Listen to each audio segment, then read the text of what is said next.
तो दिवस, काय प्रजेच्या हाती सत्ता आली तो दिवस म्हणजे 26 जानेवारी.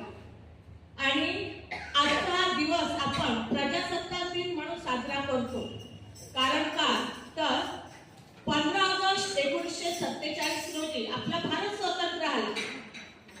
पण खऱ्या अर्थाने भारताचा राज्यकारभार चालू झाला तो 26 जानेवारी 1950 पासून.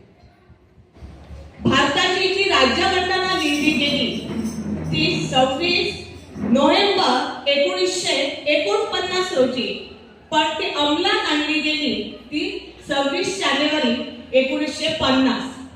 त्यामुळे आजचा हा दिवस आपण पूर्ण देशभर प्रजासत्ताक दिन म्हणून साजरा करतो.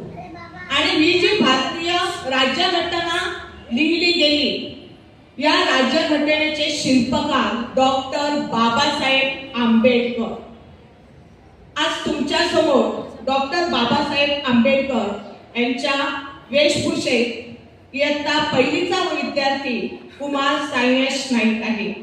आणि त्याने जे काही विचार आपल्यापर्यंत पोहोचवलेले आहे ते तुम्ही नीट ऐकायचे आहे आणि अंगीकारायचे पण आहे.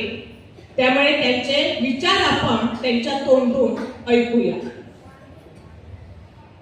स्वतःवर विश्वास ठेवा, इतरांना समजून घ्या, इतिहास विसरू नका, हक्कासाठी संघर्ष करा, शिक्षण हे वाघिणीची दूध आहे, मावळत्या चंद्राला विसरू नका, बुद्धिमत्तेचा विकास महत्वाचा,